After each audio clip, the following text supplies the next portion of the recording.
I've actually never listened to the EP for both Hoshimi Miyabi and Harumasa, and I realized that today. So we are gonna be listening to both of them.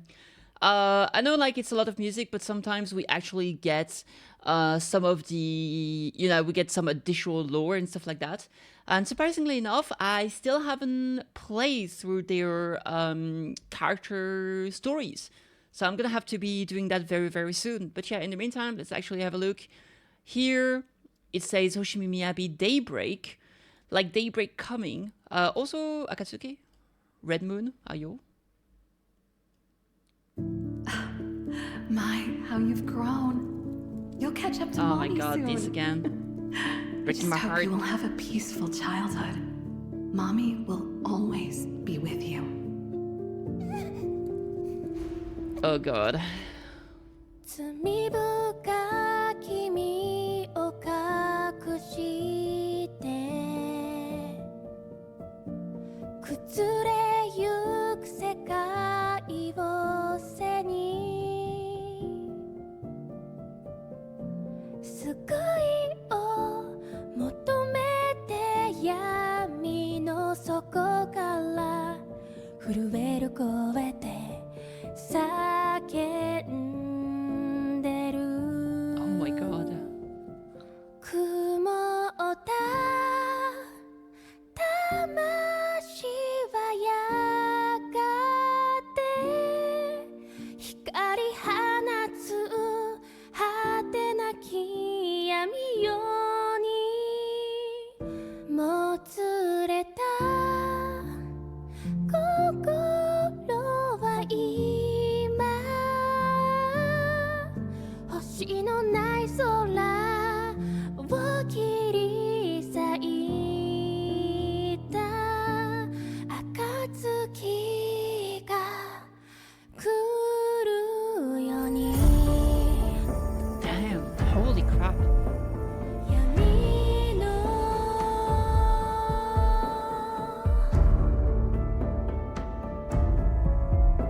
底から救いを求めて必死に藁を掴む溺れるもののよおののく両手を伸ばす雲をた It's the mommy. 光放つ果てなき闇夜にもつれた心は今星のない空を切り裂いた暁が来るように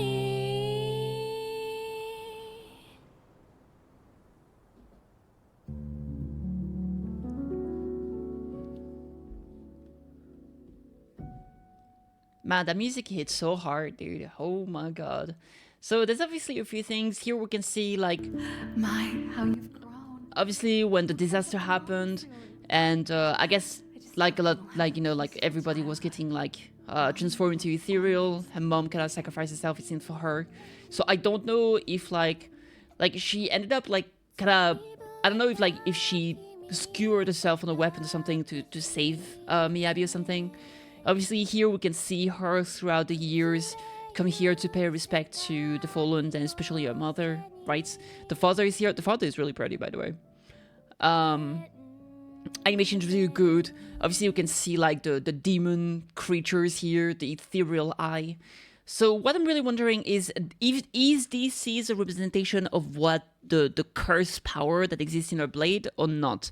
Because during the main quest, obviously we can see that the power of the curse has been kind of extracted to some extent and has been used to, I think, also be used in Bringer. So maybe these eyes represent a curse or some form of ethereal. or maybe both. We don't know. So very, very cool. Obviously here she's still seeing like more disaster that's been going on. So I assume that after what happened as a kid, she probably didn't become like, she didn't decide to fight right away. I think she was probably just like dealing with the trauma in her past. And it's only after a while that she actually decided to take the blade, right? Because here we can see her visiting a scene of disaster after a hollow eruption, I assume. And she can see like how everything is struggling just like she used to as well. And I think this is when she probably decided to take a stand and actually, you know, take up the mantle, right? And use the blade. Even though this is what her mother never wanted her to do, she always tried to make her take another path. We can see the blade here is still being, you know, sealed. But she's coming to a decision, right? And that's from where she takes the blade. And we can obviously see here the curse is manifesting, and she feels like she's obviously drowning in the abyss, as it says here. We can see like a nine-tailed fox. You know, if you know about like kitsune and, you know, like yokai and stuff like that. So, you know, demon fox. And so here we can see like the big eye, the curses. We can see a fox here, so I don't know if this represents Miyabi or just past users. And then the hands are clawing at the image here. Yeah, I think this is the curse essentially like kind of trying to take over the family, right? And here's like, we can see like multiple users are like kind of fighting back against the curse. And here they're probably all past users because they all succumbed eventually because of that, right? I think like all of the users of the blade kind of ended up dying pretty young, I think, because of all of that. They were all like strong fighters. And we can see that like, everyone has drowned in here, and she might be the next one, right? And while she's suffering here, I guess she is finding strength from her mother. So I don't know if this is literally like a fragment of her mother's soul that is trying to like save her, or if this is just a mental representation that she herself is imagining that the mother has always been here to protect her and save her. So is it actually a fragment of her mother? Because it's possible, since we're like curses, demons, oni, yokai, blade, whatever. Maybe when she died, skewered on the weapon, maybe she managed to left like a fragment of her soul inside the blade to make sure she could save her daughter in the future. Or this could just be something going on inside Miyabi's head. It's hard to say, obviously. Pick whichever you think is most romantic. And that allows her to be actually saved and protected from the curse itself, and to temper it, right? Which is what she's done. We've seen from the story that she's able to kind of take the anguish and the you know, the bitterness from previous users and say, let me use it instead. Lend me your strength, and I will make it so no one will have to suffer the same fate that you have, right? And here we can see the father is giving the weapon to her, and this is when she's ready to fight. This is when she's ready to become the Void Hunter. So yeah, cool stuff. What a beautiful song. Now let's quickly look over at Azaba Harumasa. Yet this time I will seize the lights. So the thing with Harumasa is that I haven't played this story yet. I think it's possible that like most of the story has been for Miyabi. I don't know if she actually has her own cassette, but I mean, her story was so pivotal to the main plot that that might have been all the information I needed. For Azaba Harumasa, I only know what we've seen from trailers and what I've been piecing together. So in the way I see it, he probably had transformed in the past or being force medicated or something, and now he's trying to, like, he's struggling against what's inside him, and he probably has some form of ethereal corruption, which makes it so he can't fight for very long, otherwise he would lose control or something like that. So anyway, let's have a look, see if... Can you read me the story from that picture book on your desk? Huh? It's just some doodles. Aww. Fine, I guess there's no saying no to you. Oh, the cat's so cute! 孤独の意味考えたこと一 cursed 度も cat. なくて足元から伸びる影いつも一つだけ幸せなんて今までだって降り注がなかった空見上げたとしても鉛色 Right, it's Scaramouche all over again, isn't it? 仲間外れて知っているからただ身を潜めて気にしないふりけれど心の底願いが生まれ鎖を断ち切る力を I love the art so much. 翼を広げ届け無限に続く空へ自由を知って生まれ変わる体で歩みを進め走れ憧れの未来まで風切り走る喜び見つけたから照らす日沈んでも闇にとらわれはしないこれからもきっとずっと変わらないと信じたいけれど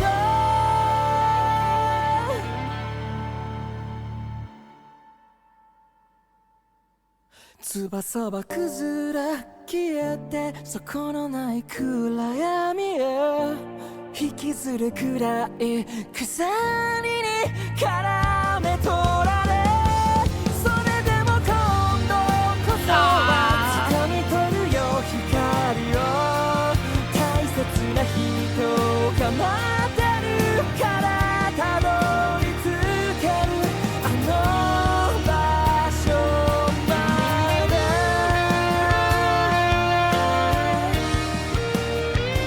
走れ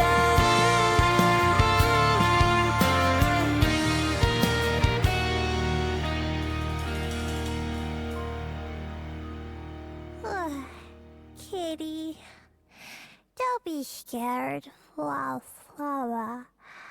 Everyone loves you.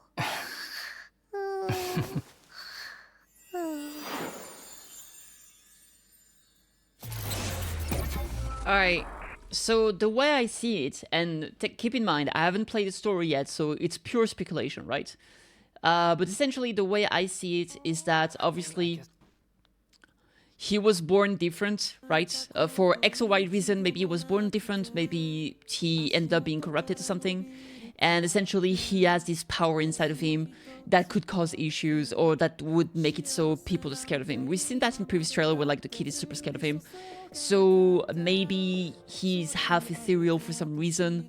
For X or Y reason, essentially, he can transform or either has trait scared other people, which I assume is like his kind of power, right? So people would be scared of him, and essentially he had to hide himself and like his true self, but eventually he found someone that would be ready to like give him a potion. So I think this is most likely going to be a doctor, probably like running some trial or like trying to find a way to keep his power in check, essentially, right? Which would hide like the bad half of him, essentially. And by using it, he was able to just look like a normal person, which transformed in like this is the him. But essentially, obviously, the power cannot last forever. The potion, I mean, and sometimes the medication would fail and stuff like that. And eventually, it did run out at some point for X or Y reason. And obviously, he was afraid of like being seen like a monster, like he always was before. We can see him like thinking of like everything that happened before, being abandoned, all the bad thoughts, and thinking that he doesn't deserve anyone, or nobody would even think that he's okay or deserves love. But there they are. They didn't ignore him. They didn't turn him away. They accepted him for who he is, regardless of what he wants to show the others. Those three, Sokaku, Yanagi, and Miyabi, they don't care about all of that. They just want him to stay with them. And yes, there we go. No matter what powers you have or what you look like, you're a friend. The cats embrace it as one of their own. There we go. And then when you consider the other three, I feel like it's a really beautiful fun family, considering like they all have some form of, you know, not being fully human or having like superpowers in a way or another, right? I think like they really deserve each other in a good way. I think it's really, really cute. I love the art as well. It's so adorable. It's really reminiscent of Scaramouche, obviously, with like the storybook where he's depicted as a cat when to find a way to rewrite his story and remember who he truly was. So maybe Harumasa is actually the Scaramouche of this game. I never really paid attention, but he does look like him with a haircut, I guess, to some extent. So there we go. Interesting. Nice parallel. I think it was very cute. In terms of song, I think it's alright. I think I kind of like... Both songs were okay. Definitely not my favorites. But I think the storytelling is absolutely top tier. So there we go. That's my thought. Let me know what you guys think. Which one is your favorite? Do you like those characters? Do you like even them more or less? Or you still don't care after playing through the story, potentially? Let me know down in the comments. Like, subscribe, all the good now. See you next time. Cheers!